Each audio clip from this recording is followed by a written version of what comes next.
Hey, I'm not surprised, motherfuckers.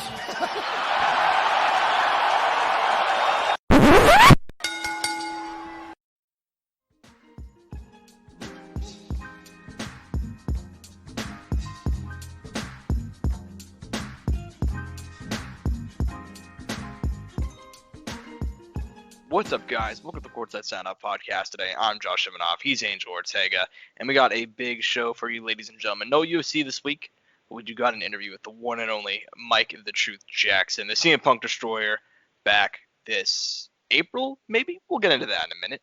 But before we get into that and a lot of other stuff to talk about this week, I want to talk to you guys about Rogue Energy. This episode of the Courtside Soundoff podcast is brought to you by Rogue Energy. Rogue Energy was founded in January of 2017 to be the best gaming drink in the world.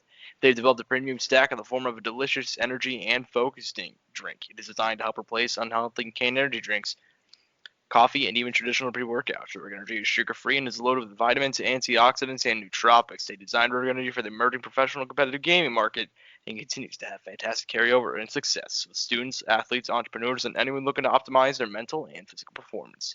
If you want 10% off your order, use code SOUNDOFF at checkout. That's code SOUNDOFF at checkout for 10% off of all your energy needs. As I've brought up before, they're stepping into the protein shake market. Gotta say, big fan of the cookies and cream protein shake. Y'all should get it. Y'all should give it a try. I don't actually have a segue, but we're going to talk to Mike the Truth Jackson. He's supposed to face off with Dean Barry on the first Fight Island card of 2021. That did get canceled, but let's go ahead and talk to him anyways. All right, we are live. What's up, Mike? How you doing, man? I'm doing very well, man. It's been an eventful few days for me, but we looking right over here right now. Yeah, and that's kind of, I mean, I was originally going to ask you about how this fight came together and so on and so forth for your next fight, but you said it's been an eventful few days. Yeah, man. Have to do with the fight being canceled? I heard like Dean Barry said it was on your end, so I was just curious. So no. Well, no, this is different from fight. I mean, as far as the fight, it was just some issues, some internal issues, nothing crazy, no injuries or nothing like that, just visa and passport issues. So we're gonna move the fight here to Vegas. Don't have a date yet, but outside of that, nothing is changing. I'm still cooking this motherfucker. He get knocked out. And it's just he gets to go get a passport now. I think that's what he's doing, and then he don't get to jump over here to the. I feel bad for him because I really wouldn't want to come over here right now or whenever. Yeah. But he wants this opportunity. You know what I mean? And he's gonna get it in Vegas. I'm gonna beat that ass. Yeah, and as far as opportunity goes, I mean, was it kind of because something I was wondering about? I mean, after your last fight, you beat the shit out of CM Punk, so that fight happened, and then you had to deal with all that shit from Dan. I mean, he was pretty upset. Have you been getting fight offers this whole time? And out, or would you put you on the sidelines? What's the deal? No, actually, the story, people get caught up in the theatrics, right? Mm-hmm. And that's all that was. It was like a smoke show, or I shouldn't say smoke show. Smoke shows are good. It was like a smoke screen. There we go, a smoke screen. Yeah. I was offered a fight on the Argentina card later that year. We accepted the fight. It was a great fight as well. I think it was been a solid matchup, just as this Dean Barry fight is a solid matchup. I feel. But I had some injuries kind of flare up. Right, literally, I said yes, and then that same week, later on that week, I had to let you. Well, the crazy thing was he never got my initial email, and I'm friends with Mick, and so that week I was actually we were throwing a party at Mick's house for something I can't remember, and while I was there, Mick just, hey, Sean said he emailed you. Did you get it? And I was like, yeah, I responded to him, and so I ended up chopping up with him, letting him know, because then that was on a Sunday, and I got hurt like that the day before. And I just let him know. I hit him up. I was like, hey, Sean, Mick told me, you reached out to him because you didn't get a hold of me. And I forwarded the previous email. I didn't want you to think I was fucking not responding or nothing. And I told him the situation. And he was like, nah, I get it. Rest up, take your time, and then let me know when you're ready. And, I'm going out to the UFC events and stuff like that with Derek. And every time I see him, we hang out a little bit. We go to some bars or whatever. And I think we was in Dallas. No, was it Dallas? I think it was San Antonio. Yeah, San Antonio. And we was out. He's like, Mike, what you doing, man? You're fighting? And I was like, bro, I told you I was fighting, bro. I'm coming back. Let me get ready. So I didn't hear anything from him for a while. And then, look, for me, I don't have to fight. I fight because I love the sport. I love what I do.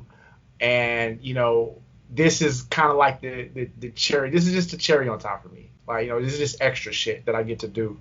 And so for me, whenever an opportunity rises, and it just so happened that this was just a solid opportunity right here. And so we jumped on it.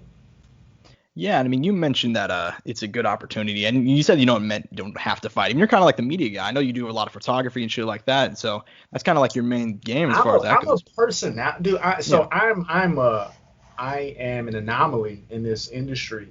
I started off in 2008, and I started off as an amateur fighter, and for me, it was just I was trying some new shit out, right? You're a fan of the sport.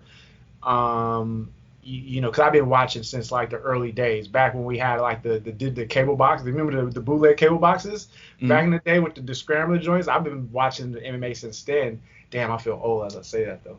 But watching it since then, become a fan of the sport, and it was kind of one of those things where it's like, yo, I want to try that out. And for really my whole life, I'll be honest with you, a lot of my shit outside of just right place, right time, and it's who I know. Like I've developed some solid bonds and relationships with people throughout the years, and I'm just a good person. I'm a good guy. Like, so it's not like people are like, who the fuck is I don't want him around. Like, people want me around.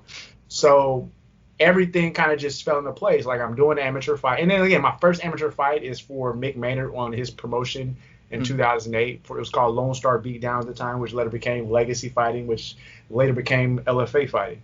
Yeah. So I get in at the ground level, with Mick Maynard, who obviously now he's doing this thing in the UFC as a matchmaker. So I'm developing these relationships and bonds. I'm close with his family. Like I said, I go to party at his house, so that's how close we are. And then I'm just at the right place at the right time. Mick's like, yo, you want to fight in Houston? And it was his first show. He's from Houston. I'm from Houston. I jump on it. And so then I'm building those relationships. And then for me on the combat side, I was doing like these video blogs back in the day. Remember when Dana was doing it? I kind of got the idea from Dana, but I wanted to put my own spin on it, right? I wanted to give people my person and give them the truth, to give them that flavor. And that's really what propelled me into like the outside of fighting. It propelled me into this personality. I don't want to say celebrity, but like a media personality. And it propelled me into that. And yeah, I'm still fighting at the same time, and I'm doing these things. And then again, as I'm growing, the promotions are growing. People are flying me out to different parts of the country to do my blog and all these things. And I'm just rolling. I'm just rolling along. Look, I tell people, because like fighting doesn't have any seasons. It's just always continuous. And I tell people the past 13 years has been one season for me. And it's been a big blur. So I get to go out here and again, get these experiences, meet these people. These promotions are growing, and I'm growing because I'm there with them. I'm with them when they get on Access or HD Net at the time, which comes Access Net or Access TV. And then those stories, like all of these things just propel me into where I'm at now, which gets me into the UFC, which gets me covering fights, which gives me these interviews with, Glover Teixeira, John Jones, Dana White. I get all of these things because of the access. I'm not even trying. All this shit just falls into my lap. UFC fight falls in my lap. CM Punk fight falls in my, it fell in my lap because he was talking shit about me. And then I had to work to get that fight. I did like promo videos and all kinds of shit to get it, but it was worth it, So yeah, man, for me, it's just, I'm an anomaly. I have this great position, and I'm cool with it because I get to fight. I get to not fight. I get to take pictures. I get to just go. I like when I go to UFC fights. It's for me, UFC is like summer camp for me.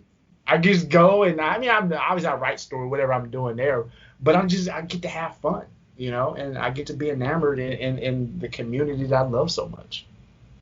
Yeah, and as far as that goes, you said, the fight's falling in your lap. CM Punk one aside.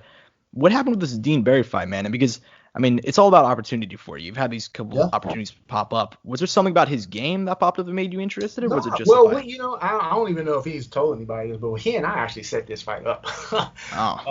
His management got my name. I'm assuming, he's a prospect over there in Ireland or whatever. it's cool. Do your thing.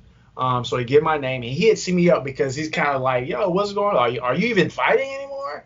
And then we chop it up for a little bit, and we kind of like agree on some, don't do it then. Let's do it then. Oh yeah, that'd be good. Let's do that. So we kind of like set this shit up, and it was, for me, again, like I said, the fight that they offered me in Argentina, that would have been an exciting fight, fan-friendly fight.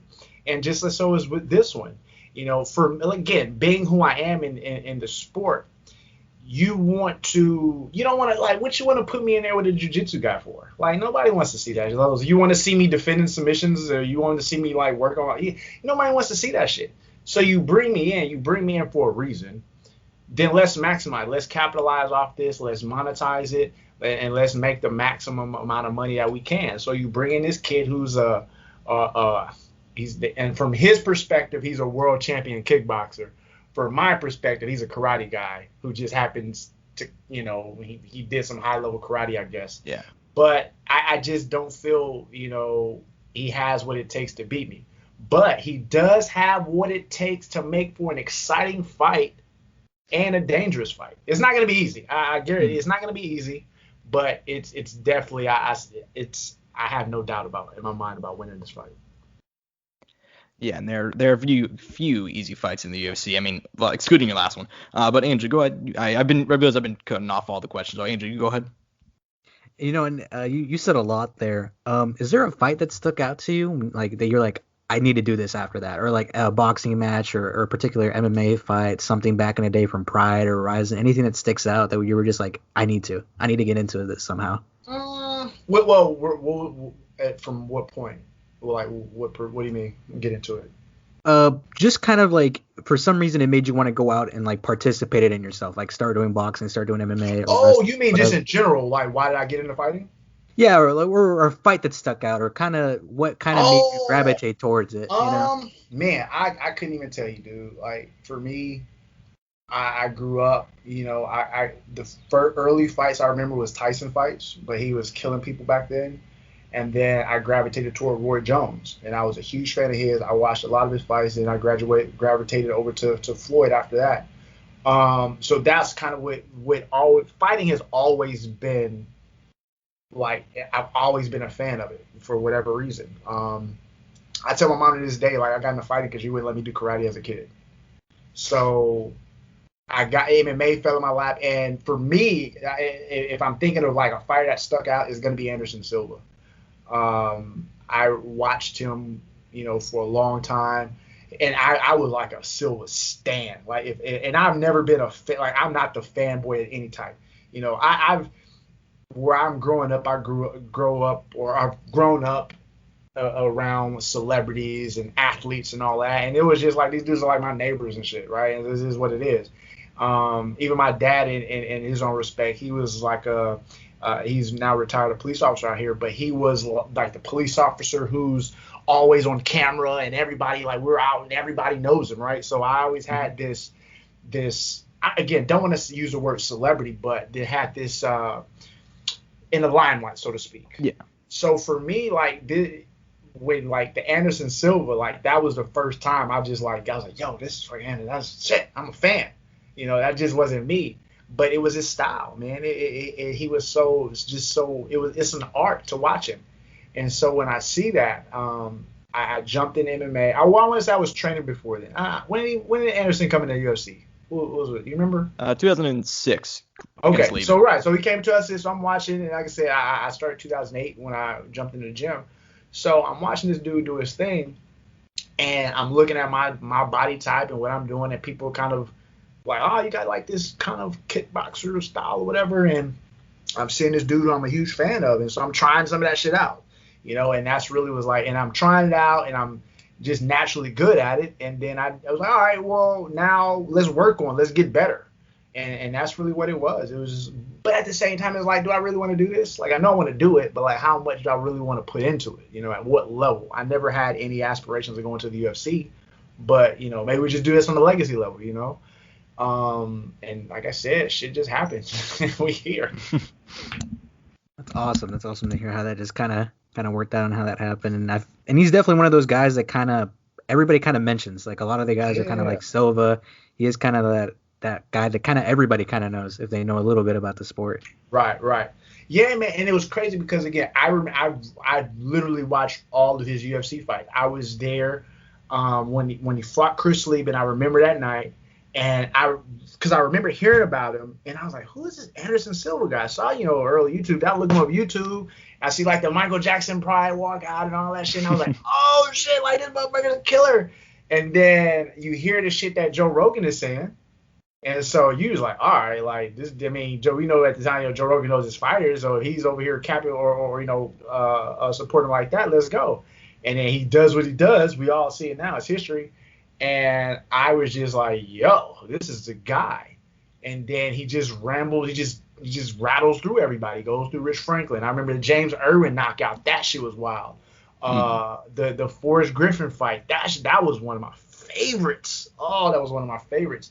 And the reason it was one of my favorites, it was the display of the head movement. Like that, people don't understand. Like that is not easy. And I'm saying it because I have a very similar style when I box as far as the head movement goes. And you have someone who is trying to blast you in the face with a shot.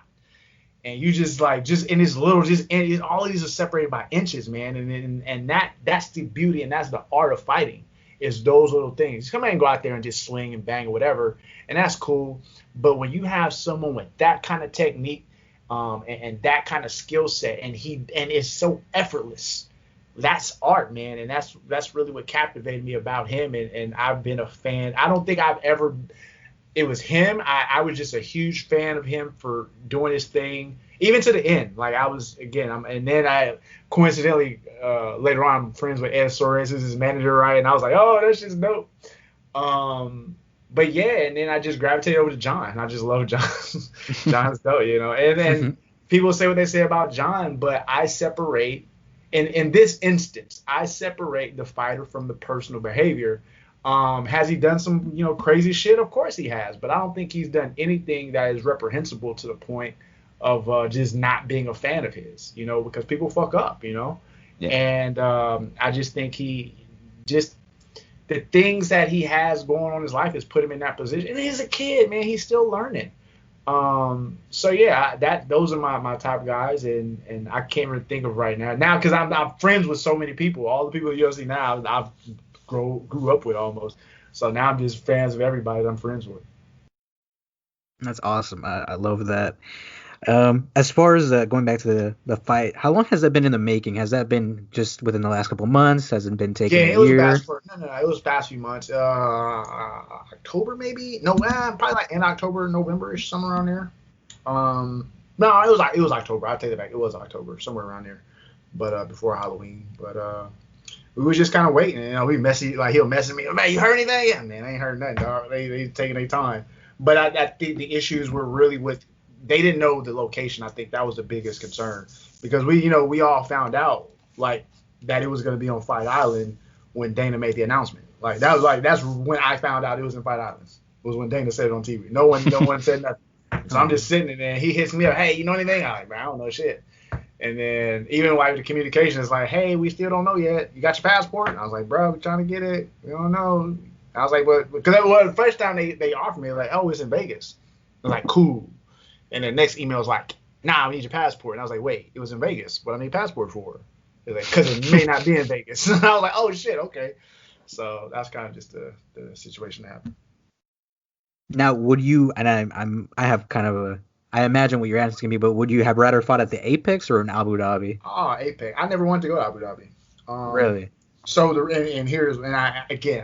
I'm a different guy. So for me, just the way that I grew up in a privileged background. So these things like this is normal for me, right? So when they're just like, hey, why would I want to go to Abu Dhabi during a pandemic? I just wouldn't make some for what?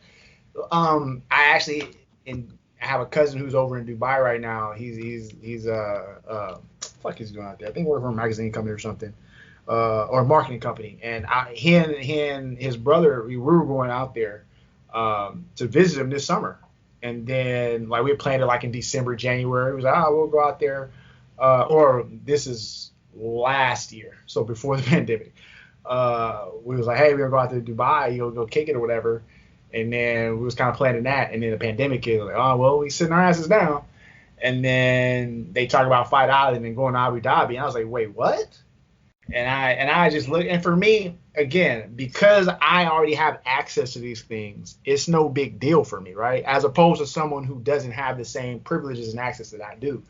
So the way I'm looking at it, I don't like flying. For me, the longest flight that is doable for me is like I did Houston to the Dominican Republic. I think that was like 6 hours, and that was ass. So a 6 hour flight to me is ass. Like they talk about 16 hours, man. I was like, hell no. Nah. So I'm thinking about it, 16-hour flight. I don't want to do that shit. But Quint, the funny thing about it was that was the biggest thing for me was a flight. And I was chopping up. I'm friends with Pat Berry. So I was just hitting him up one day because we were just chopping up over something. And so he's like, hey, bro, I heard you got the fight in the Fight Island. I was like, yeah.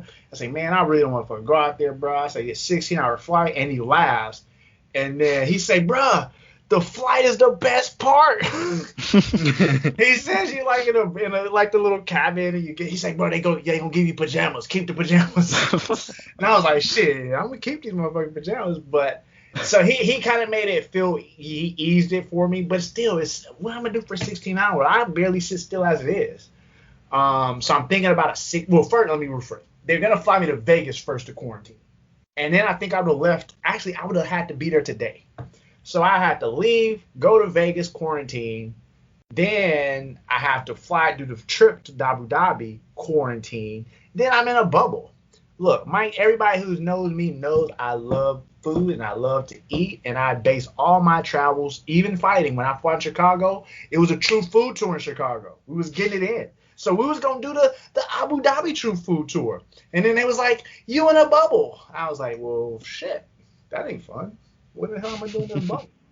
And then you leave like right after. So for me, I want to go to Abu Dhabi to enjoy Abu Dhabi. I want to enjoy that Abu Dhabi, the real Abu Dhabi experience, right? Without a pandemic, without a bubble, and without stressing about getting into a fucking fist fight. That's the other thing. I'm going over here and I'm about to get into a fist fight. I got all these stressors. I want to enjoy Abu Dhabi. Have you seen an Abu Dhabi woman? I haven't, but I'm so wanting to. I heard they're beautiful. I don't even know what you call an Abu Dhabi woman. What's the name for Abu Dhabi people? Anybody know? Abu I'm not Dhabi? sure. I don't Abu I don't want to call them like an Abu Dhabi people, but yeah, I'm sure there's some beautiful people over there. So I want to go check out the scene.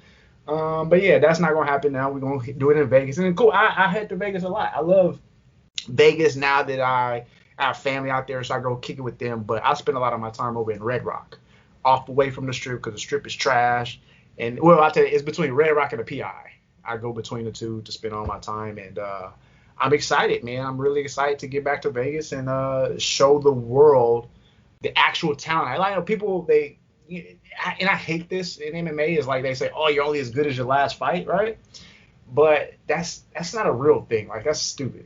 And for me, like all of my fights though, like the golf fight, I come off the couch, dude washes me, you don't get to see shit. Then in the Punk fight, I realized like the dude can't fight, right? And so it for me, it turns into an exhibition.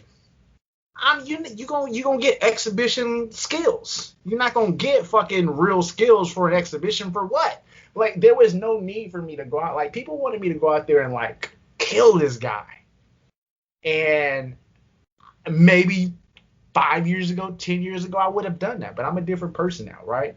So for me, if I'm in the gym, right, and I can spar with anybody. It don't matter if you're day one, UFC champ, whatever. I can spar with you, right? And I'm gonna adjust accordingly. And like if there's a guy who comes in the gym who can't fight, like I'm not gonna just go in here and just beat this dude's ass. He's not gonna learn anything from that, right?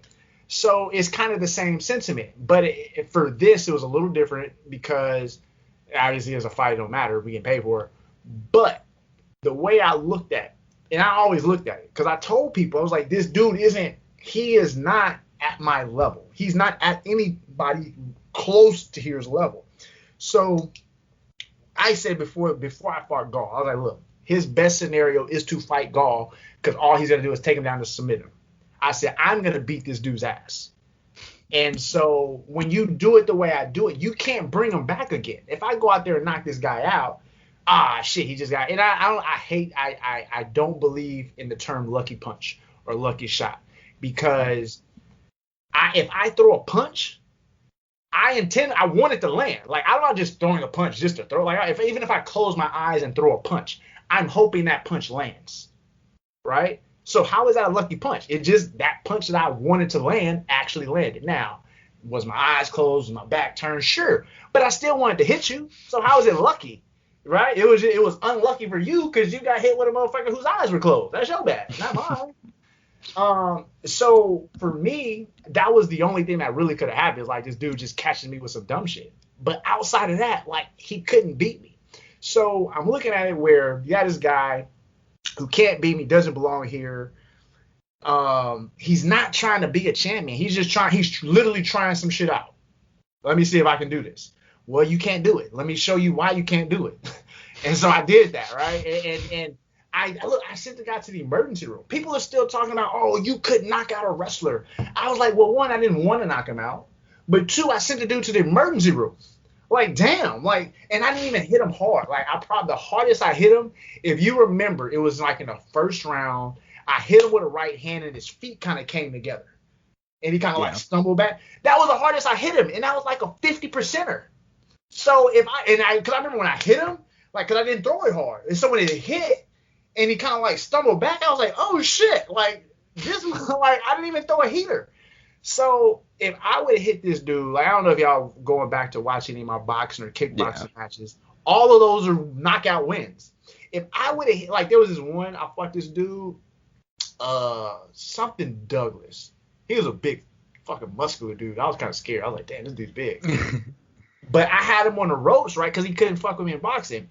And I hit this dude so hard. I hit him in 10-ounce gloves, by the way. I hit this dude so hard, he stiffened up and just face planted.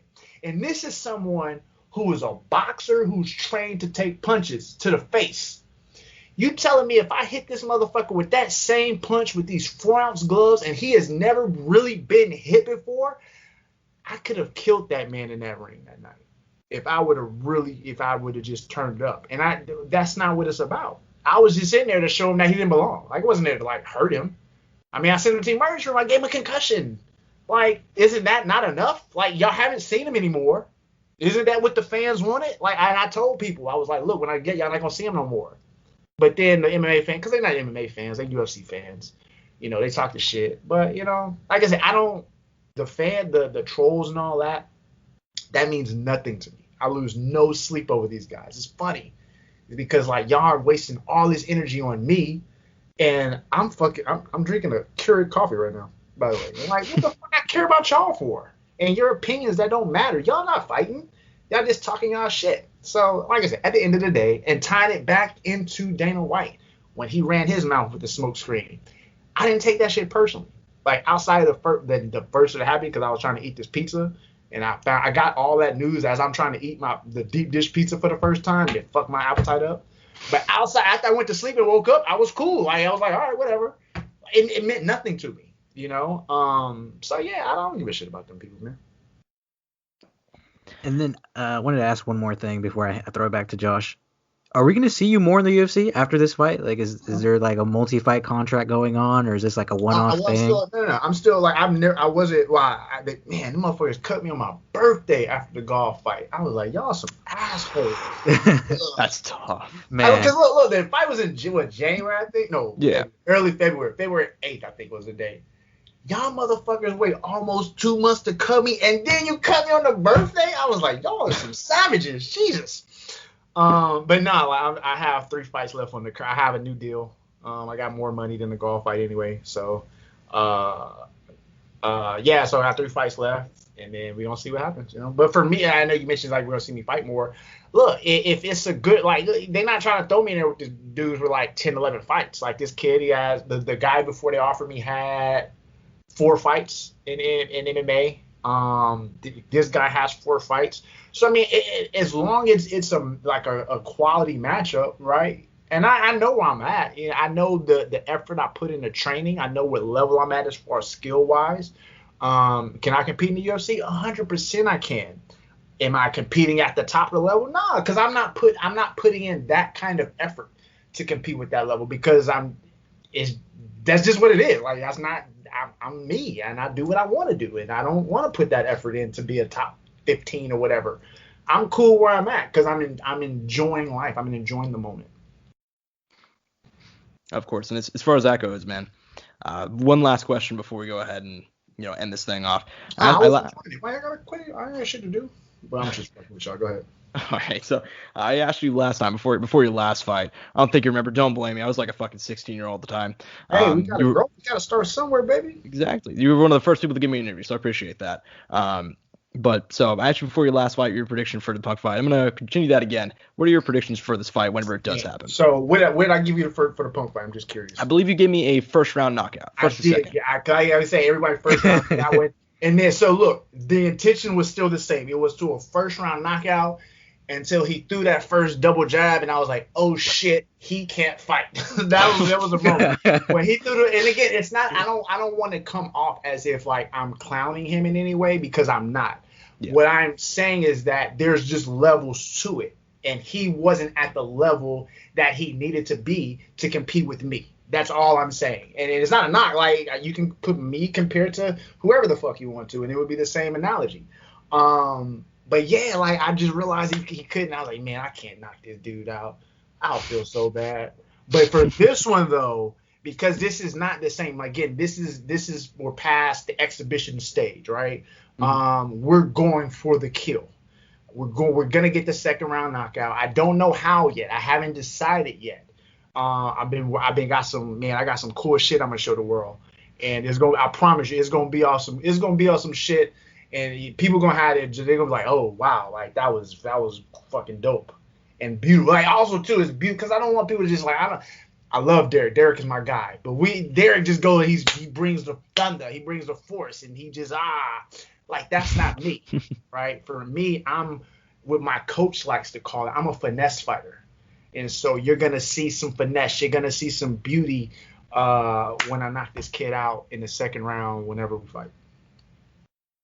Second round, okay. Well, man, I appreciate the time. It was good talking to you. Okay, and that was our interview with Mike the Truth Jackson. Pretty stud. You got the stud, Mike the Truth Jackson. So, yeah, fun talking to him. He's a great guy. I've interviewed him for a couple times before, and something I did not bring up during the interview is that this is my third time talking to him. Him and Joe Lozon are the only two people. In sophomore year, I was in journalism class, and for our final project, we had to do something. I did mind about the rise of the UFC because it was in 2016 where they had 6 pay-per-views with over 1 million buys. And him and Joe Lozon were the only. I reached out to like probably 50 UFC fighters, and those are the only two to actually give me an interview back. So shout out him, shout out Joe Lozon, and fun talking to him as always. But no UFC card this week. Next Saturday night, obviously Max Holloway, Calvin Kattar, banger of the year. I mean that's gonna be an amazing fight. We can talk about that. However, we'll talk about that next week. However, we do, last year around this time, we did do our forecasting for 2020, just 2020. We talked about champions. And champions, we did this once. Very hard thing to predict. Now, it's even harder when there's a pandemic that literally, rattles off months off of the year. It's for us not to have fights and certain people couldn't travel. I mean, there's, Leon Edwards never got his title shot. I mean, dudes here and there got the shot. So that was not really a fair thing to do. Now, things are a lot more stable this year, or at least, God forbid, I hope they are. I mean, we're 8 days in. And the Capitol building is already under siege. So it's been a crazy year already. But that being said, hopefully it's more stable. So we're going to do something a little bit different. We're going to give our 3 bold MMA predictions. I say bold. Really, I think any prediction is kind of bold in this day and age, considering how insane MMA is as a sport. But regardless, I'm going to go ahead and throw it over to you, Angel. What do you think? I mean, you can go in either order you want. But what was your first super bold prediction for 2021? Okay, it's kind of out there. Just because Dana talked about it, Dana will push or make it, or like will greatly make it seem more than he already has that the atomweight division will come to the UFC.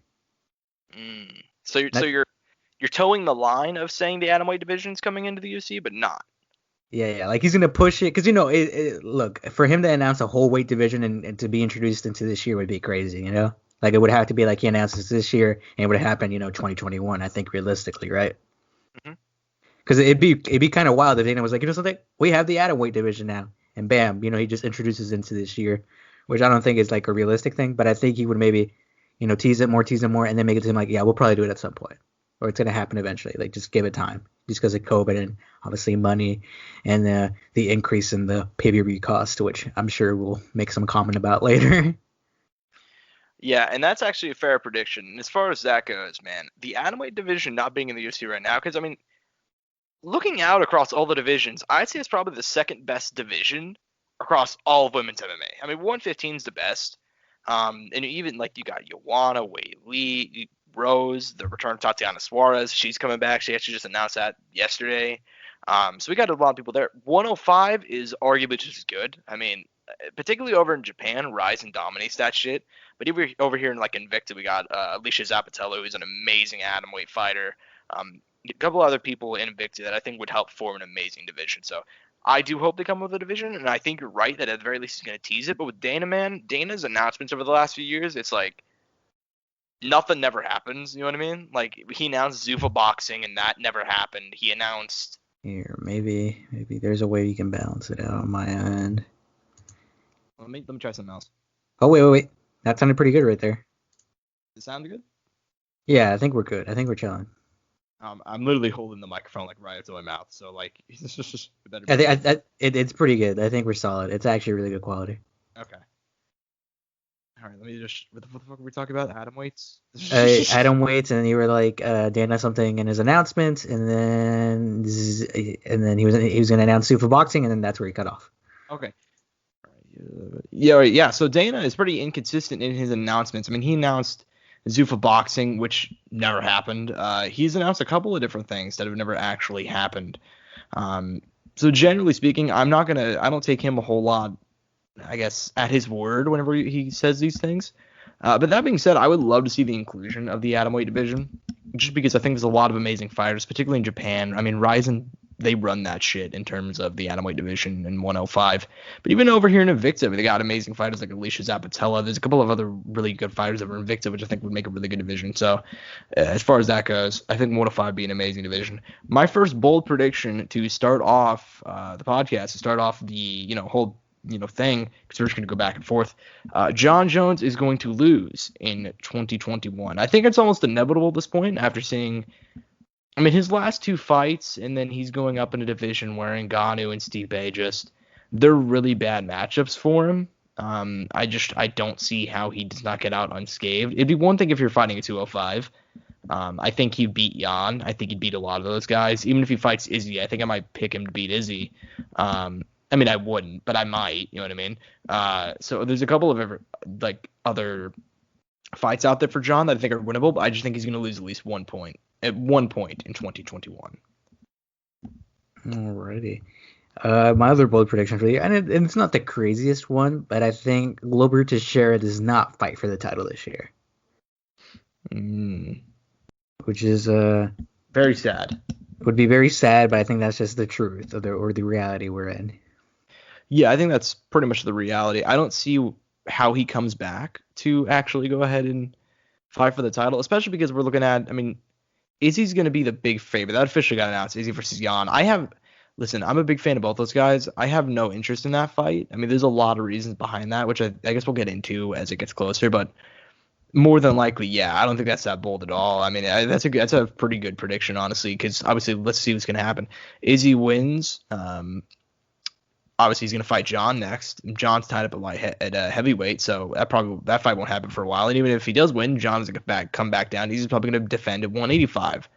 And if Jan wins, he's probably going to get that Jones fight. You know what I mean? Because Jones wants to show that he can beat the guy who beat Izzy. So there's a lot to go into that sort of thing. Glover's really getting shafted, and I knew that if that fight happened, that we're probably not going to see a Glover title shot, which is depressing. But my bold prediction is that TJ Dillashaw will end up fighting for the title and winning it back at 135. Not only fighting for the title, because that's one thing I feel like most people kind of figure if he wins one fight, he's right back in there. I think the Snake is going to come back and get that belt one more time, man. I mean, even just looking at it, big fan of Piotr Jan, big fan of Aljamain Sterling. I don't know. That man coming back, I mean, he looked so good at 135 last time we saw him. Yeah, he got knocked out by Cejudo, but Cejudo is one of the GOATs, and he was fighting at 125. I think TJ Dillashaw comes back and gets that title, man. At least one more time.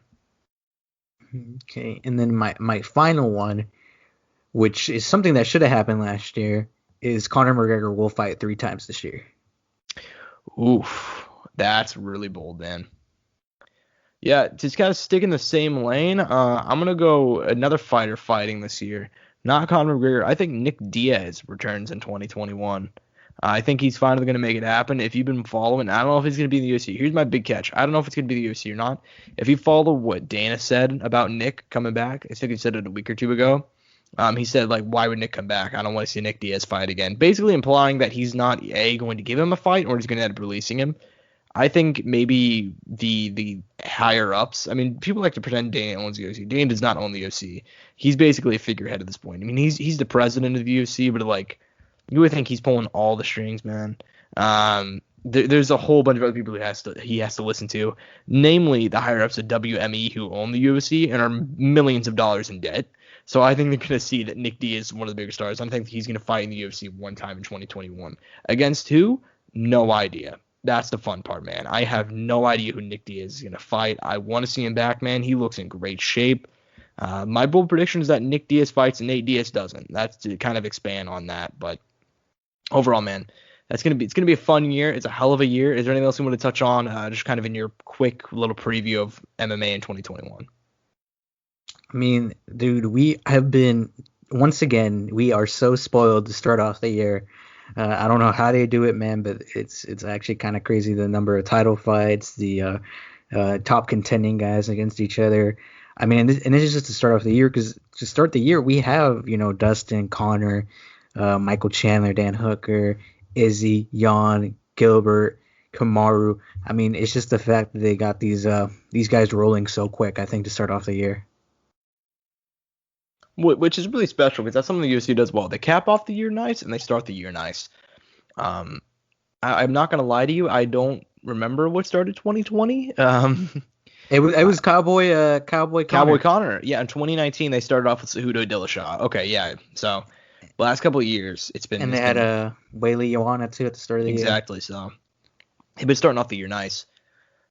For a while now. So look, man, there's a lot to look forward to in 2021. I think those are some fun predictions, but yeah, man, I think even like there's so much to look forward to this year, and that's one of the things that's so fun about MMA. I feel like MMA as a sport is it's never boring to an extent.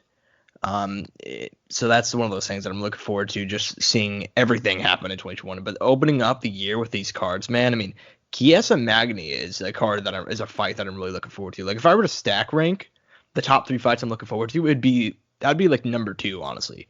These are especially mostly just see Michael Chiesa's rise. I know we're like 2 weeks away from this conversation, but I can't wait for that fight. I can't wait for all 3 main events starting off the year. So man, hell of a way to start the year. But moving on from the UFC to the NBA, there's quite a bit to talk about in terms of surprising teams. But I think there's no bigger surprise this early in the season than the Philadelphia 76ers. I mean, we've heard all the stories about how this is basically the last year for Ben and Joel to try to work together. I never thought they'd work together as a duo to win a title, but dude, and it is early, I'll say that. It is very, very early. They look damn good so far. I mean, what do you think about that team so far? I mean, look, they did what they had to do. They brought in spacing. Obviously, with the addition of with Doc, I mean, what else could you ask for, man? He's legitimately a good coach. I think the Clippers parted too soon with him. After one season with the new group of guys, especially big personalities, just to move on like that, I thought that was kind of ridiculous, especially when you have he has the accolades to prove that he's a good coach. I mean, outside of Pop and him in the league, I mean, they probably, like, when it comes to coaches, those are probably the 2 guys you would probably want to coach your team, or names that you could easily name without having any doubt in your mind, like, I'd be okay with that guy coaching my team. And obviously he came in when Tobias Harris was hitting his stride and kind of peaking. That was with the Clippers. Obviously, he did have his moments at Detroit when it initially happened, but I know that a lot of people believe that it truly happened when he was at the Clippers with Doc. So now that he's back with them, that's kind of helped him. I don't think he's kind of sent it fully as he wanted. It's still kind of the Joel and Ben Simmons show, and obviously now that they got Seth Curry's been showing out a lot too. Yeah, and as far as that goes, that team, I think the biggest part is honestly, like you said, they brought in spacing and also Doc. I think I've brought it up on the show 3 or 4 times now how insane it is that they decided to cut, part ways with Doc, just because, they lost in the playoffs. And I understand some of the rotations they're running out there, relying on PG and Kawhi whenever they were clearly struggling in that final series. And even then, the series before, they should have beaten the Mavs. They were working with Porzingis and Luka on one leg. So, so on and so forth. But I do still think they cut ways with Doc way too soon. That being said, though, do like that 76ers team, man. I think they look really, really good early. Now, how much is that going to be sustained? I don't know. I think the East is really wide open. Now, obviously, the Nets came out guns a-blazing, and they still look good. I'll say that much. The Nets still look good, but those first 2 games, I feel like gave a lot of people of a kind of a false perception of what that team's going to be overall. And I see there's still a lot of hype coming out of those first 2 games where KD and Kawhi put up insane numbers. I think that's going to be interesting to watch that team play out across 82 games. And I think longevity-wise, I rely on a team like the 76ers more than the Bucks or the Nets, but that's just my opinion. I'm aware that's a super unpopular opinion. In terms of teams that's a surprising one, the 76ers are a surprising one. In terms of surprising for the wrong reason, the Washington Wizards look like pure ass. There's no other way to phrase it, dude. This is a team that, we knew they were not. We picked them to be 8, right? Like 8th seed, somewhere around there. Probably, 40, maybe 41, maybe 41. even play in. Yeah. Yeah, play in. Dude, they look arguably the worst team in the East. And we're talking. Granted, the Pistons have looked dreadful. You're right. I take that back. And the Raptors too. But you're not wrong. But compared to those teams, compared to outside of the Raptors, yeah. But as far as that goes, we can touch on both those teams real quickly. There's aging, and then there's whatever the fuck is happening to Blake Griffin, dude. Blake Griffin is out there looking like, it's so sad, man. It makes me so sad to even talk about because he looked so good when he first got to the Pistons, man, but I didn't have high expectations for them. The Raptors I thought were eventually going to end up falling off. Like, I had high hopes for them in terms of making the playoffs, and I still think they're going to. I think they're just in an early slump because they did lose Gasol, who's one of the big leadership pieces of that team, who kind of helped transition after losing Kawhi, you know what I mean? But that being said, I'm more disappointed in Washington because even I think last night it was the Wizards and the 76ers, and Beal put up 60 points and they still lost. Beal and Westbrook just do not work together. Not like how I thought they would. What are your thoughts on that whole pairing? Dude, no matter what, and it's sad because Westbrook's a fun guy to watch, but I think Westbrook is just a hard fit. I think there's no team that I could just slide him into the NBA and I feel like he'd work perfectly, in my opinion. Just because of his archetype, the way he plays. He's an energetic guy. He's a good guy. I think down the line, he'll probably be a better vet than a better star player, which sounds kind of sad, but I think that's just at least that's how I think the reality is for him. Well, and also it's kind of weird to me because I feel like the place he fit best was, funnily enough, near the end of the season, I brought it up a lot, was the Rockets, because near the end of the season, damn, dude, they're clicking on all cylinders before he got hurt, and then he got hurt, and then he went back from Bestbrook to Worstbrook. No, but he looked bad, and he's continuing to look bad, and I think you're right in that he may be better as a vet, because I feel like him as a leadership person, like as a leadership guy on a team, can be really valuable. And I know about a lot of people, he has really bad basketball IQ sometimes on the court, but I feel like he still has a lot to offer as like a voice to young guys. And speaking of young teams, man, kind of moving on. I want to give you the moment to talk about the Phoenix Suns, man. I mean, I haven't been watching much of their games. I saw the first game, but how has that whole situation been working out with CP3 and Book and Ayton? It's everything and anything. Obviously, the guys are still young. There's a lot of still, this isn't. It's crazy to think this isn't the best version of this team yet. They haven't peaked. Like, what I see now is not the final product. By the end of this year, regardless of how it ends, I can be happy with any outcome and be like, this isn't even the best version of this team. This isn't the best Mikal Bridges. This isn't the best Cam Johnson. This isn't the best DeAndre Ayton we can have. Because even then, Ayton isn't even at his peak. I mean, he still has a lot of deficiencies. He's still a really good guy. But I don't think this team is fully solidified, or it doesn't have its full identity yet. I think it's getting there, but it's not exactly where we want it to be yet. And they're finding a lot of success early on, which is good. And as far as schedule, our schedule hasn't been easy, but it hasn't been hard in my opinion either. Obviously that win against the Mavs early on was like a big, like, okay, we're here. But there was no Porzingis, so that was another thing. The Nuggets win was kind of the one that kind of sold me a little bit more, but I'm not convinced yet. And then we played the Clippers. We lost to the Clippers, but we were like 30 plus points down at half, which I think was like a record all time. And then came back and made it, and it ended up being kind of a close game in the end. But I wasn't even mad because same thing happened. Some deficiencies that could have been fixed, and at the same time, Paul George had the game of his life. He really did. And then we were just not hitting anything from three. And if honestly we make a few threes, we're winning that game in my eyes, which is crazy to think. And they had Paul George and Kawhi Leonard both out on the floor. Granted, that was after Kawhi was coming off an injury, but it was only a facial related one. So even then, there was still no excuse. But I'm sure the mask probably annoyed him a little bit, so it could have had some factor. But for me, I mean, I still want to see. I'm still not fully sold on the hype yet. I still want to see us play against, the Lakers, the Bucks, the Sixers, and even the Pacers, and just teams like that. I still want to see, and then I'll be kind of sold on it. But I mean, the wins we have now under our belt are pretty good. It gives me a lot of hope. And obviously, once you get to championship basketball, I mean, it changes more or a significant amount rather than the regular season.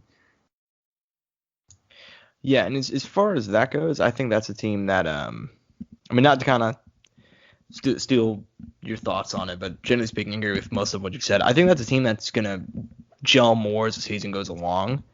They're a team that I've always kind of had this opinion, and it's never worked out well. To where I'd take the team like the Suns that are young, and I feel like they'll work out better in the long run over a team like the Clippers right now. Just because, yeah, they have the superstar players, but the Suns, dude, I feel like that team's gonna gel so well down the road. And I think you guys are a surefire playoff team. But kind of, I mean, I'll let you talk about your team, man. The Thunder just won't fucking stop winning.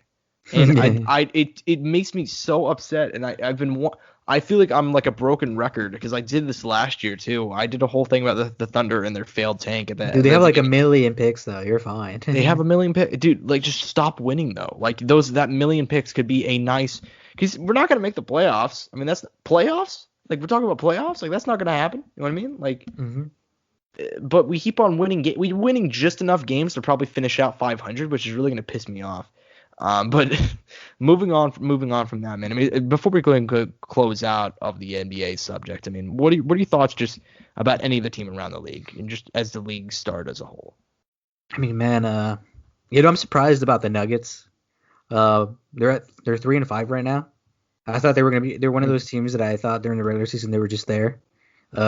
Somehow Curry is managing to drag this team by the balls and keep them at ninth. I don't know how long that will sustain. The Spurs are kind of back in fighting shape, which no surprise, they have Pop. Like, that's always the case with them. But at the same time, if the Nuggets kind of get the ball rolling again, I mean, they push them down, the 10th, and I mean, it's just kind of looking at it like that. And the Pelicans are sitting pretty at 5 right now. I don't know how long that's going to last. And as a whole, I mean, in the East, I mean, the East has been full of surprises, dude. The 76ers the Cavaliers have come to life. Mm-hmm. somehow. I'm so confused. I thought Power this, Andre Drummond, dude. it's not even just him. It was like it's been their guards, like the guys they drafted, Colin Sexton and Darius Garland, who kind of popped off this year. I mean, that whole team is actually kind of fun to watch. Like all their names, like I'm a really big fan of all their guys. Like I always kind of had hope for that team, but honestly, I thought they're gonna be losing for the next like 3 or 4 years, consistently bad. Uh, like I thought they were gonna be like what the Pistons record is now. I thought that's what the Cavs were gonna be. That hasn't been the case. The Mhm. Hawks, good for them. I mean, they're a fun team. I mean, they're still a long way out. I don't think they'll be super successful, but I think at least they'll be in playoff positions or playoff contention at some point. In the Heat, man, the Heat have kind of fallen off. Um, was it a fluke? Was it not? I don't know. Is it because they just played a few months ago? I haven't looked at the schedule, so I don't know if it's a scheduling thing either. But it's kind of crazy, man. The guys who were just in the finals last year, or just a few months ago, actually, are now sitting at 11th right now. Granted that they're only 7 games in, but I would have expected them to have a better record at this point.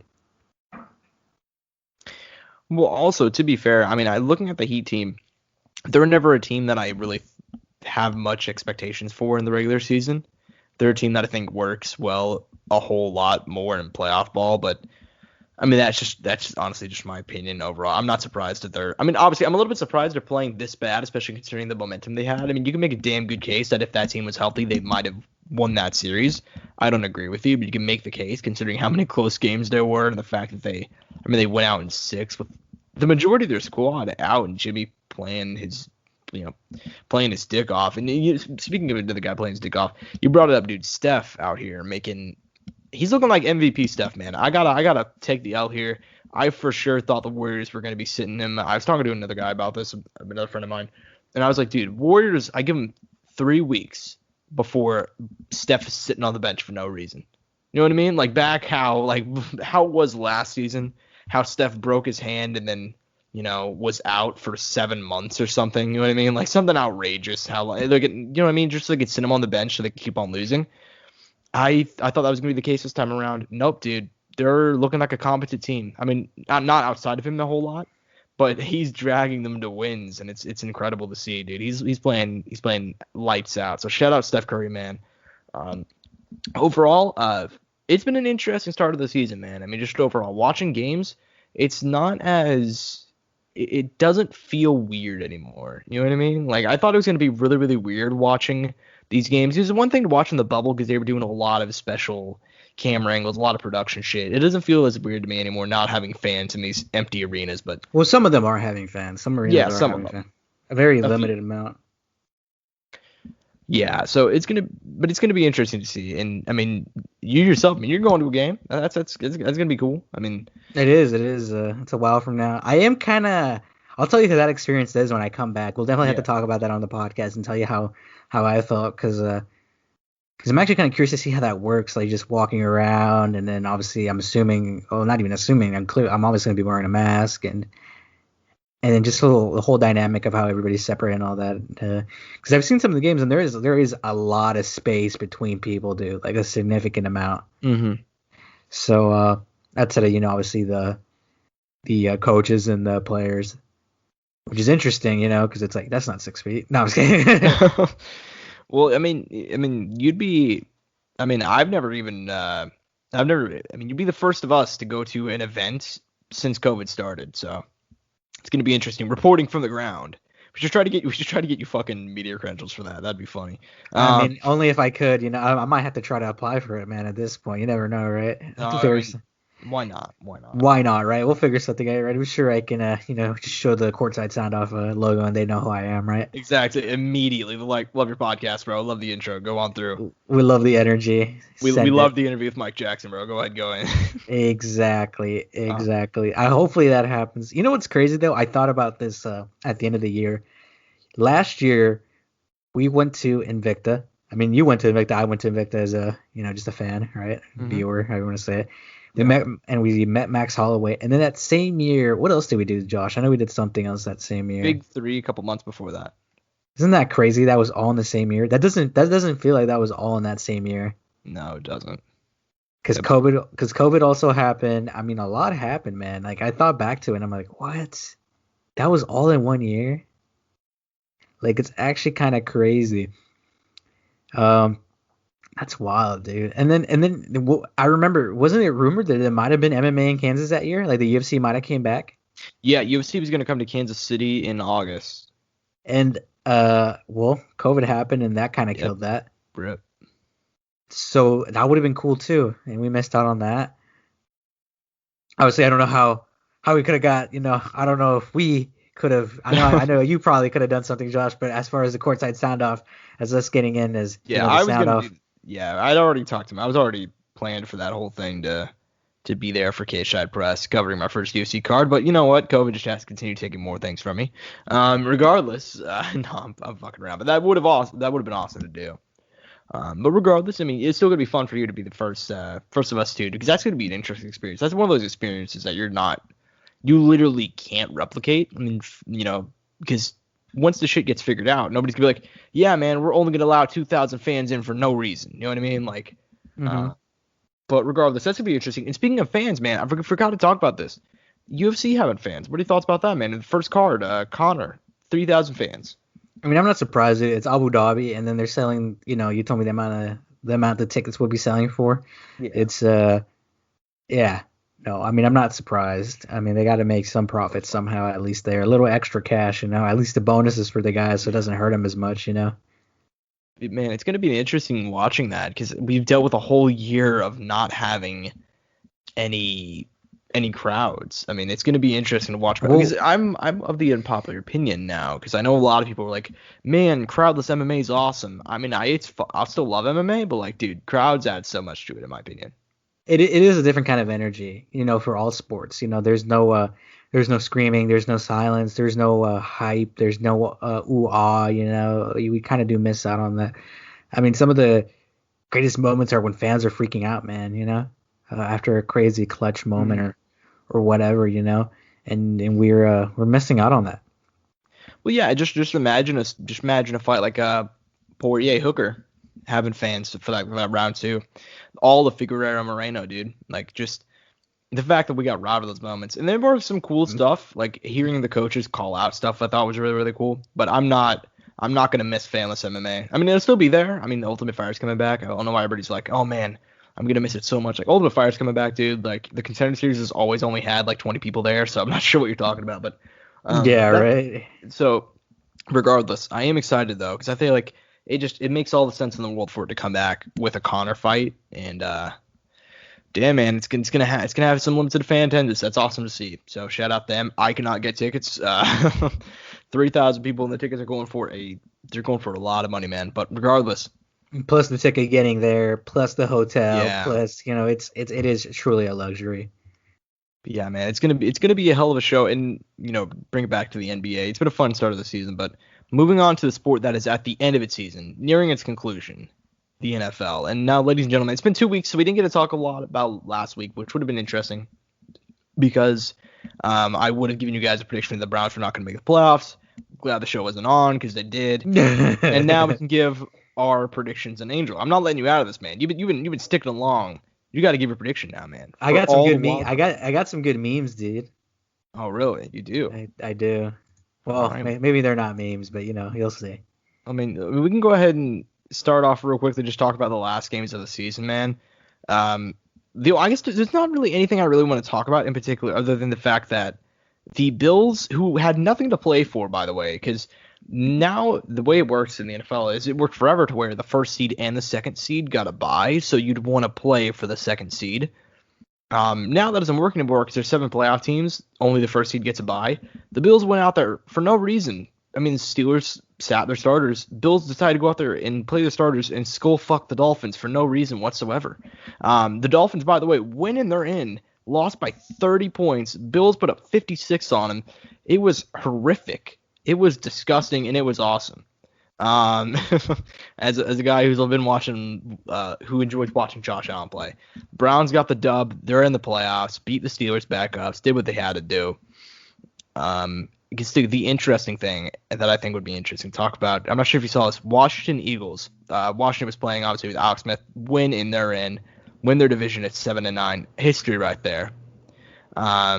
Did you catch the end of that game and all the controversy with them sitting Jalen Hurts? I saw it on Twitter. I did not see the actual game. Yeah, so basically, it's the closest thing I've seen to people saying that the game was. I mean, I saw some people saying the game was straight up rigged. And I'll say that Jalen Hurts was playing pretty badly. He was 7 for 20 with 72 yards and 2 touchdowns on the ground. But he looked really, really bad. So in the fourth quarter, they turned to Nate Sudfeld, not Carson Wentz. And I tell people the reason. I'll get into that in a minute. But anyways, Nate Sudfeld was his third string quarterback, and they're like, the Eagles head coach is like, we're going to see if this kid's worth anything, basically. Like, should we keep him around as a backup or so on and so forth? Kid looked so bad, they thought they threw the game. But regardless, if they really wanted to throw the game, they would have just put Carson Wentz in there. That's my thoughts. But yeah, man, that was interesting. But Washington did end up winning the game. It did end up winning the division, and we'll get into their game in a second. But let's go ahead and start off, man. Prediction time. Saturday morning for some reason. I've always thought it's really stupid that they do playoff games on Saturday instead of Sunday. I mean, the whole thing is whatever.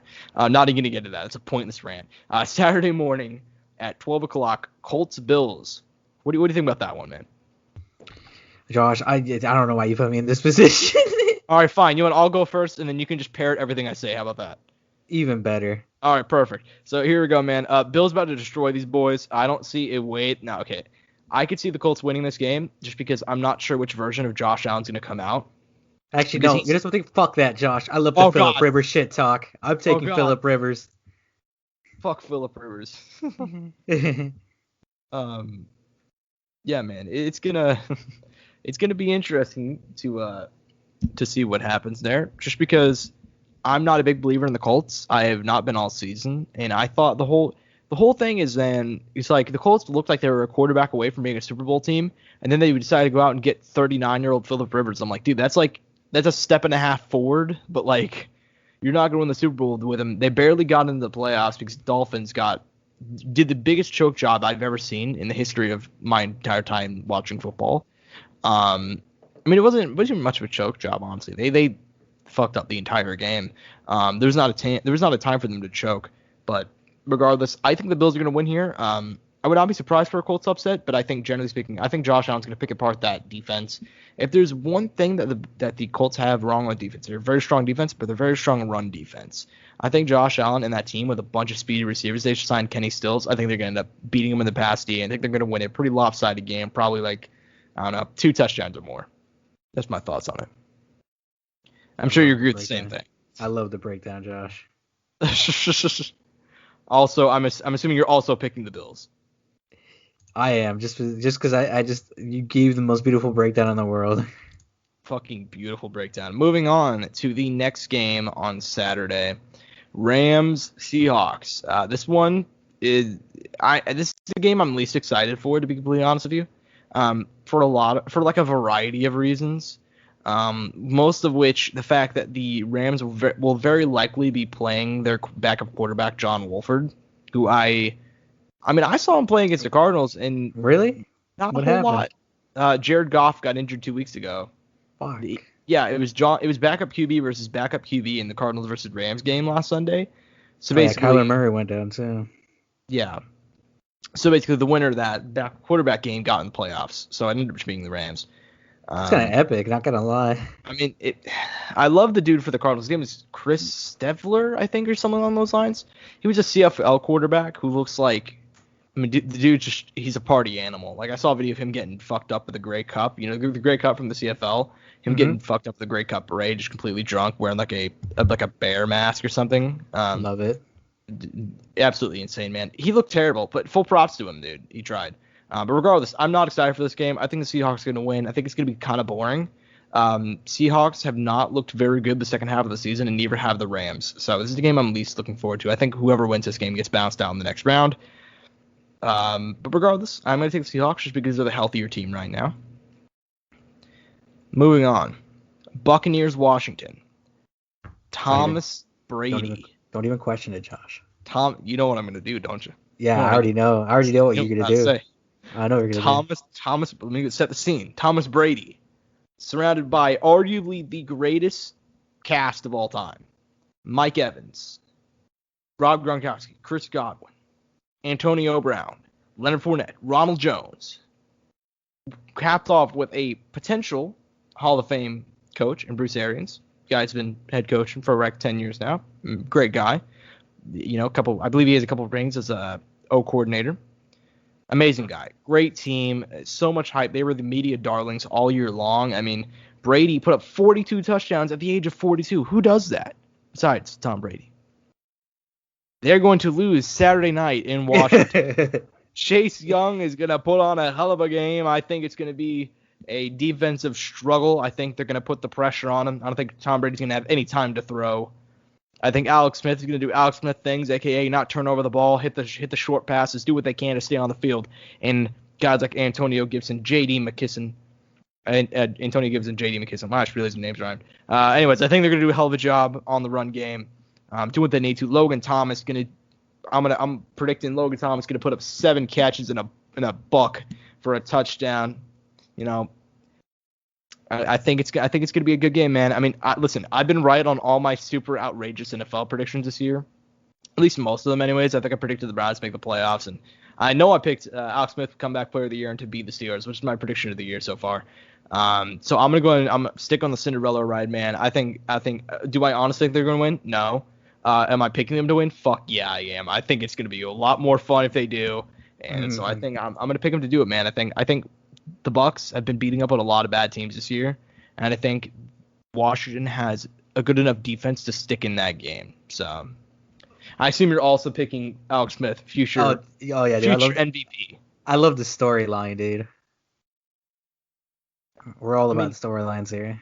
I mean, even if he doesn't win, the whole storyline still awesome. Yeah, I mean, they're the Cinderella team probably of my lifetime. I've never seen anything like it. I mean, you got a head coach who has literal cancer, who's getting IVs at halftime so he can continue coaching and have the strength to coach the second half. They got a quarterback who nearly died. That's the thing that people always forget. He didn't just break his leg in 7 different places or whatever the fuck. He nearly died. He got sepsis. He had 17 different infections. No, excuse me. He had 17 different surgeries. If he had 17 infections, he would have died. If he had 17 different Holy surgeries, shit, Josh. he had multiple different infections in his leg. They one point they wanted to amputate the leg, or else he was told he'd never walk again. He was told he'd never play football again. He was told he'd never start again. And yet here he is, 5-1 as a starter, leaving Washington in the playoffs, and he's going to beat Tom Brady head-to-head for the first time since 2017. How about that?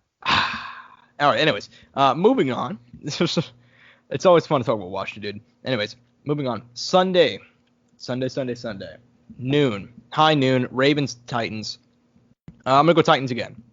Really? Lamar Jackson and the Ravens, a team like the Titans, I mean, they beat the piss out of them last year in the playoffs, and we've seen this multiple times with Lamar Jackson. That team does not work well in the playoffs, and I'm not sure how many times we're gonna have to keep on seeing it for us to actually be like, damn, they're a team that doesn't work well in the playoffs. I mean, we've seen it twice now, them get absolutely blown out. I don't know if they get blown out. I think they're a lot more even this year around, just in terms. I think Lamar's improved a lot as a passer. So I think they'll stick in the game. I'm still picking the Titans to win, though. I think they're just a more well-rounded team. But that game's got some heat on it, bro. I think it's gonna be a fun one. Fuck it, I'm picking the Ravens. Really? Oh, that's the first time we do. Why not? Why not? Let's have fun. Let's have fun. Moving on, though. This game, I'm really torn about it, man. Bears Saints. I gotta be straight with you, man. I mean, everybody's picking the Saints. I believe they are the biggest favorite this weekend, even bigger favorites than Tampa Bay, which is interesting because the Bears have already beat them once this season. Now, granted, Bears were at home. Saints are going to be at home this time, and it was an overtime thriller. And the Saints were without Michael Thomas. I mean, they're going to be without Michael Thomas this time as well. But regardless, look, man. Man, this is so tough. I'm so conflicted. Yeah, you know what? Let's go Saints. I'm gonna go Saints. I really debated picking the Bears, as you can tell. I think it'd be fun to see the Bears win. Mitchell Trubisky, getting another Another win somehow. I don't know how the fuck the Bears are in the playoffs, man. Like, the Bears are the most sneaky playoff team all year, because I don't think we've talked about the Bears more than 3 times this entire season. So you think soon to be 42-year-old Drew Brees is going to do it? Yeah, man. I mean, this is his final year. I think he's not going to lose in the wild card round. Isn't he retired? Isn't he retired?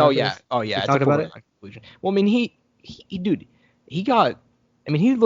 looked meh all year, and then he like had a collapsed of lung off a hit a couple weeks ago. So if he doesn't retire, I'm not sure what the hell. Like, dude, geez, retire. Him and Alex Smith, I think, are 2 guys that are gonna for sure retire. I think any discussion is insane otherwise. Although Alex Smith would be getting a lot of money to come back and probably sit on the bench. Because I'm sure the Washington's gonna draft a QB or something. But regardless, final game, Browns Steelers. Come on, Josh. Put those frauds in their place. Oh, those frauds. Disgusting. Look, man. Undefeated who? No, okay. Look, they just. I really don't want to do this because I have picked the Browns all year long. I've been such a vocal supporter of Baker Mayfield and everything about that kid since he got into the NFL. I think the biggest issue here is that the Browns are getting so completely handicapped by COVID to where they're without their best O-lineman. They are without, I believe, one of their wide receivers. Their head coach is out with COVID, and I believe a couple of other coaches are out with COVID as well. It's at the point now where it's like they just practice, by the way. This is the first time. Browns have not had a playoff game in 19 years.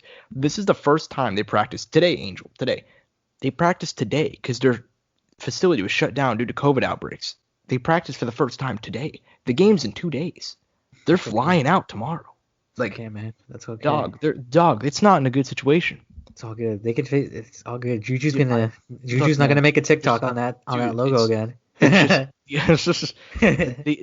the deck is stacked against them. It just doesn't make any sense. So that's why I'm picking Baker Mayfield to go in there and shock the world. 3 tutties. He's gonna shock the world. No, I think they're gonna lose. Jokes aside, I do think they're gonna lose. You don't have faith in Nick Chubb, Josh. You thought I was gonna go off like Hulk Hogan, dude, to start cutting a promo. No, I think the Steelers are gonna end up getting it done.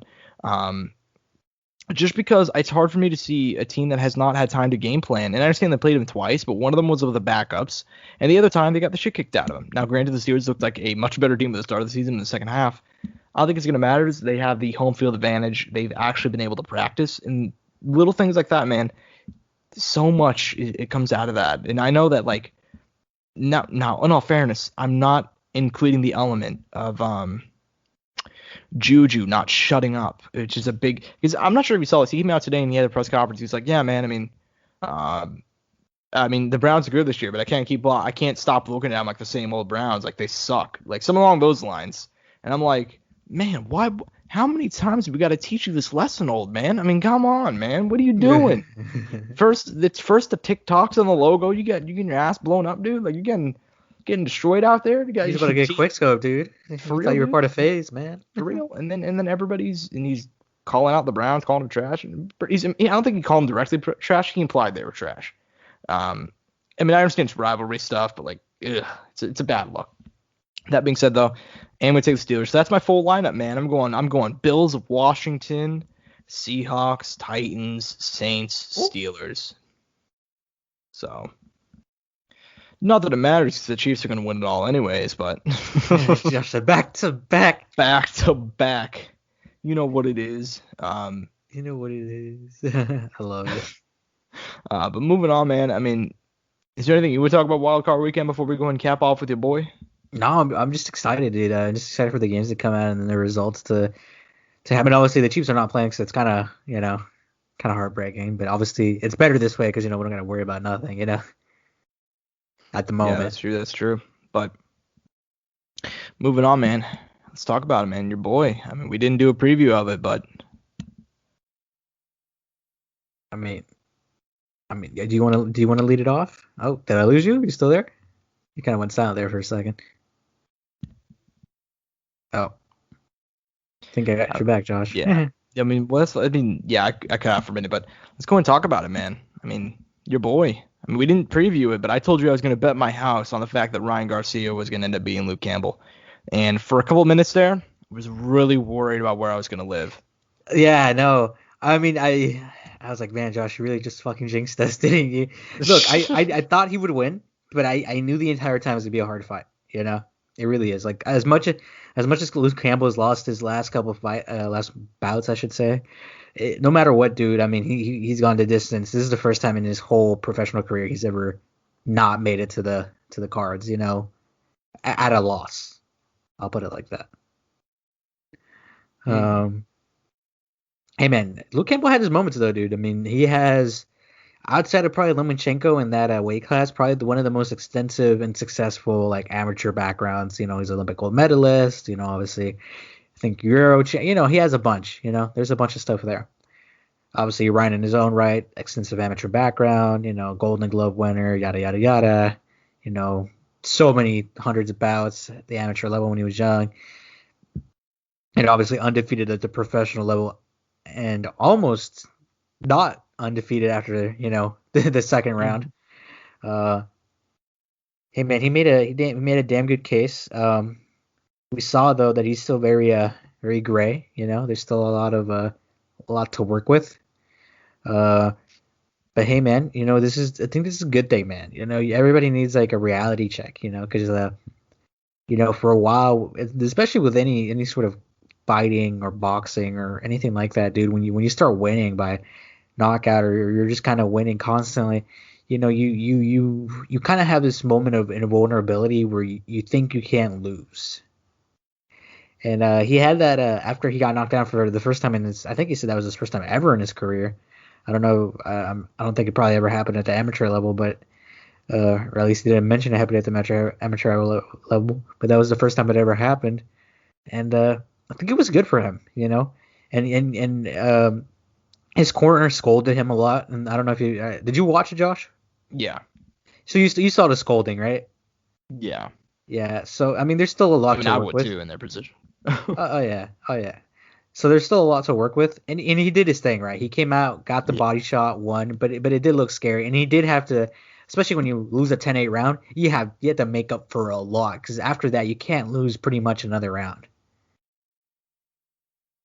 Because then it's just really hard to come back on those scorecards. Yeah, and as far as that goes, man, I thought he was clearly winning that fight outside of the knockdown. That's the thing that I know all the talk was about, the fact that he got knocked down, but I was like, and he did do a lot of things. Like, I'm pretty sure his corner yelled at him for keeping his hands too low, which is why he got put down. With, by the way, I don't know how he recovered from that, dude. He face planted. Like, that was a bad knockdown, and he got right back up, and he went right back to war. And I thought he was clearly winning the rest of that fight. You know, sans the knockdown, obviously. But listen, man, he did what fighters do. That's what the greats do, man. They persevere. And listen, I've always been somebody who's not as high on Ryan Garcia as a lot of other people, because I thought a lot of it was ultimately. But if you really watch, Josh, and we've had this conversation, you know, before, it's he is near the bottom when it comes to those younger guys at that weight class, or in that, you know, in that 5 to 10 pound difference, right? Yeah, it's about what he can become. Yeah, was kind of the potential. It's just that his stardom, because of his following, puts him really out there. And it's not to say he's a bad boxer, because he's not. He's very talented. He can prove everybody wrong, and that's the one good thing, because in his spot, he'll always have some sort of thing. And any athlete, right? They always kind of have this little chip on their shoulder, right? He has that a little bit more just because of his following and his looks and kind of his media presence. But you're not wrong when it comes. And I don't know if we've talked about it or gave our rankings, but he really is on the lower end of those guys as far as like overall skill and kind of like current accolades, because, you know, he's never held the title. That was his first like really big kind of like top opponent. You know, and obviously he hasn't faced any of the champions. I don't think he had any of the Cinco de Mayo belt or anything like that. You know, WBC platinum title. You know, the money belts, the platinum, diamond. You know, shit like that. I don't think he's ever gotten one of those either, to even put that under his belt line. You know, like nothing like that. So after this is a good win. And a lot of people are like, you know, don't protect him, don't you know, get him the harder fights. But hey, man, he has gotten a harder fight each time. The opposition has been getting better. I'd still like to see him fight someone else who's like dangerous but doesn't hold the title. You know what I mean? Yeah. Like I think the Linares fight would still be good because he's fighting a guy who's really good offensively, would test his defense, would make him work for it. A guy with a lot of rounds under his belt, fought for has been in title positions. I think he needs to do that again. He really needs to keep building himself because he is 22, 23, like really young. And he needs to realize, I still have a lot to work with. There's still I still need to mold myself more. Because as a fighter, you never want to. You think you're the best, right? Mm-hmm. But in reality, you're never truly the best, right? Because it's impossible for you to be the best version of yourself. Yeah, and as far as that goes, I do think. I mean, that was the big. Listen, it's weird, right? Because I know a lot of people coming out saying he got exposed because of that. This is the first performance that made me think, you know what? I like this kid, man. I mean, he's got a lot of potential, and the fact there's certain things you can't teach in boxing, and that's that heart factor where he got flattened, dude. He got put down hard, face plant, knockdown. For him to come back just and start winning the rounds, get the knockout, I mean, that's some champ shit right there. That's some championship heart right there. I don't know what fight next is. I don't know what fight is next for him. I don't like him against. I want to see a guy who's, like I said, like you said, I want to see a guy who's competitive, a guy who's tough in there, but I don't want to see him fight a guy like. I think if he fights Haney or if he ends up fighting Gervonta next, I think he's gonna get fucked up. I feel like Haney, he has a better. I think he has a better chance against Haney than Gervonta, though. I'll say that. Yeah. Oh yeah. At this moment in time, yeah. And even then, and it's not hated Gervonta. Gervonta's a very good fighter. Even then, I have my opinions about Gervonta because I don't think Gervonta's fought the best competition he possibly can yet, either. But he is very clearly one of those guys who's very talented, very good. But I don't think he's been put up against the best possible opponent he can be put up against, in my opinion. Yeah, and that's fair enough, man. I mean, as far as I don't know what's next for Ryan, dude, but I gotta give him props. I gotta give him props on this win. Is there anything else we want to talk about on this win before we go and close out? No, man. I mean, congratulations to him. I mean, it was a very big victory.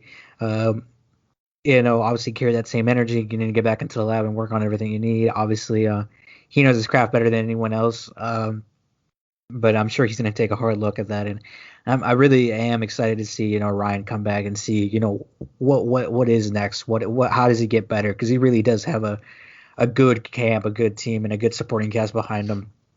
I mean, Canelo's like his number one fan, bro. He's always there at his fights. He gives him a lot of support, gives him a lot of props. And I mean, when he was fighting in the when he was in the ring, dude, Canelo was outside and he was lifting up his mask every now and then to say some stuff too and telling Ryan stuff. And he was very proud of him after that and the whole team. And I mean, and I don't know if you saw it, dude, but the pour of emotion, like what was on the line for him. Yeah. Afterwards, you saw him release and he was like, dang, I really got through it, because he faced adversity and he got through it. And that's what it's about, man. But like I said, dude, the camp, the team that surrounds him, I mean, and even himself, he's still growing. He's still very young. You see that physically he looks different than his last couple of fights. I mean, he's coming more into his adult male body. It's just exciting, man. Yeah, man, it is really exciting. And shout out to him for getting the win, and shout out to him for just improving. I think him working with Canelo is going to be a big thing, not only for his career as like a boxer, like not only like as a boxer, like improving, but also as like improving his scale. You know what I mean? Like I saw everybody talk about that fight on Saturday, so he's definitely the rising star in terms of boxing. He's gonna be interesting to watch going forward, especially as he has to fight the big guys, dude. Now he has to. Because Luke Gamble's a good dude. He's a really talented guy, and Ryan put him out. So for the first time ever. Yeah. Let alone a body shot at that. Yeah. So that was tough. That was a picture perfect body shot. I felt it. And then I wasn't Luke Campbell. Well, all right, man. Hope you guys enjoyed this episode. If there's nothing else, hope you guys enjoyed this episode of the Courtside Soundoff podcast. Courtside Sound 1 on Twitter, at Josh Shivanoff, at AngelTaker_01. We've been killing it on YouTube. We've been killing it on all the social platforms. So keep on giving us that love. We appreciate it. Outside of that, peace and butt grease. Mouse click.